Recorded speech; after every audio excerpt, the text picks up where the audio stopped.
ব্যবসা কিভাবে হালাল, ব্যবসা ক্ষেত্রে শরিয়া কি বলে, ব্যবসা ক্ষেত্রে শরিয়ার মূলনীতি কি, এটা তো 2 ঘন্টার লেকচারের বিষয়। আমরা শুধুমাত্র কয়েক সেকেন্ডে যে জিনিসটা বলতে চাই সেটা হলো, ব্যবসাকে আল্লাহ তাআলা হালাল করেছেন। আল্লাহ বলেছেন আহাল্লাল্লাহুল বাইআ ওয়া হাররামার রিবা। আল্লাহ ব্যবসাকে হালাল করেছেন, বিধায় আমরা ব্যবসার মানসিকতা লালন করব। বিশেষ করে আপনারা যারা এখানে স্কিলে ট্রেনিংয়ের জন্য এসছেন, আমাদের চেষ্টা থাকতে হবে এন্টারপ্রেনার হওয়ার, উদ্যোক্তা হওয়ার, ব্যবসায়িক উদ্যোক্তা হওয়ার।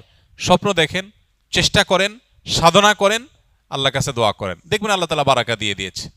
তো এই জন্য ব্যবসার মধ্যে বেশিরভাগ রিজিক আল্লাহ তাআলা রেখেছেন কিসের মধ্যে? ব্যবসার মধ্যে। এবং ব্যবসার মধ্যে বারাকা বেশি রয়েছে, এই জন্য ব্যবসার মানসিকতা থাকা উচিত। এর মানে এই না যে চাকরি করা জায়েজ নাই, চাকরি করা জায়েজ আছে। নবী আলাইহিস সালাম নিজে অন্যের অধীনে কাজ করেছেন, সেটা এক প্রকারের চাকরি। কিন্তু আবার একই সাথে তিনি বাজারে গিয়ে ব্যবসা করেছেন, এবং সেটাই ছিল তার মূল এবং প্রধান জীবিকা নির্বাহের মাধ্যম। এজন্য ওই দিকে আমাদের অগ্রসর হওয়া উচিত।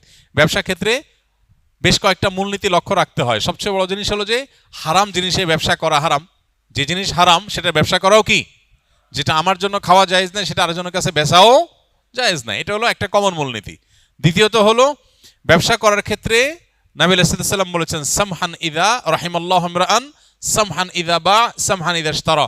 আল্লাহ ওই ব্যক্তির প্রতি রহম করেন যে ব্যক্তি বেচুক কিংবা কিনুক, সবসময় সে দয়া পরবশ থাকে, অন্যের অধিকারের ব্যাপারে সচেতন, সব মিলিয়ে তার ভিতরে স্যাক্রিফাইসের মানসিকতা, তার ভিতরে ছাড় দেওয়ার মানসিকতা, আন্তরিকতাপূর্ণ মানসিকতা থাকে। শুধু ঠকানো না, একজন প্রতিষ্ঠিত ব্যবসায়ী, বাংলাদেশের প্রথম সারির টপ 10 or 15 সফল ব্যবসায়ীদের মধ্যে একজন হবেন। ওই লোকটা নাম আর বললাম না। ওনার বিষয়ে এক ভদ্রলোক আমাকে বলতেছিলেন যে ওনার সাথে একটা মিটিং ছিল, তো প্রসঙ্গত আমি বললেন যে ভাই, ব্যবসার বহু সংজ্ঞা তো বই পুস্তকে পড়েছেন, আমি ব্যবসায়ীর ছেলে এবং প্রতিষ্ঠিত ব্যবসায়ী হিসাবে আপনাকে আজকে নতুন একটা সংজ্ঞা বলে যাই। সেটা কি? বললেন যে ব্যবসা হলো সেটা যেটাতে আপনার ক্লায়েন্টও লাভবান হবে, আপনিও লাভবান হবেন। এই চিন্তা যদি করেন তাহলে তার নাম ব্যবসা।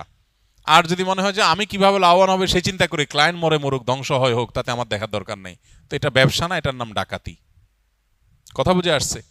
দিন ঠিক এই কথাটা বলে, সামহান ইদা বা সামহান ইদা ইশতারা। আপনি ক্রেতা হন আর বিক্রেতা হন, উভয় অবস্থাতে আপনার ক্লায়েন্ট যার সাথে লেনদেন করছেন তার দিকটা আপনার খেয়াল করতে হবে।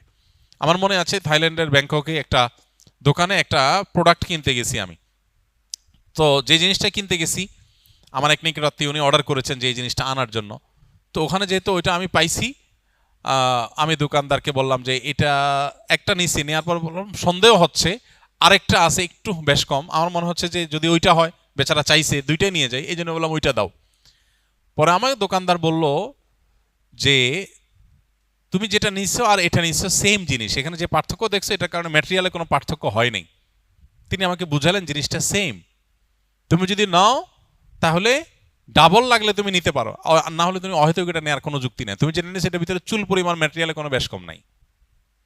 শেষ পর্যন্ত আমি এটা কিনতেই পারলাম না। সে আমাকে এমনভাবে বুঝাইলো, দোকান থেকে বেরিয়ে করে দিল যে তুমি নিলে দুইটা নাও, লাগলে সেটা ভিন্ন কথা, কিন্তু যেটা নিছো আরেকটা নিতে আসছো একটু লেখা বেশ কমের কারণে, এই লেখার কারণে ম্যাটেরিয়ালে কোনো পার্থক্য হয় নাই, জিনিস সেম, অযথা তুমি কেন টাকা নষ্ট করবা।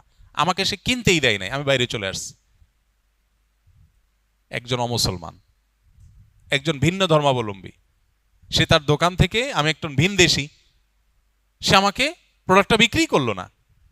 দিন যে জিনিসটাকে বলে দুর্ভাগ্যজনক বাস্তবতা আমাদের মুসলমানদের থেকে আজকে চলে গেছে, সেটা আমরা মুখে মুখে বলি, আমলে নেই। তো আপনারা ইনশাআল্লাহ কর্মক্ষেত্রে বিভিন্ন ক্ষেত্রে উদ্যোক্তা হয়ে উঠবেন।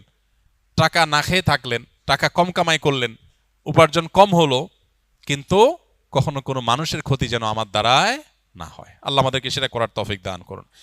তো ব্যবসার মূলনীতিগুলো বোঝার জন্য ব্যবসা শুরু করার আগে ব্যবসা সংক্রান্ত বিধিবিধানগুলো আলাদা জেনে নিতে হবে, আলাদা কোর্স করে নিতে হবে।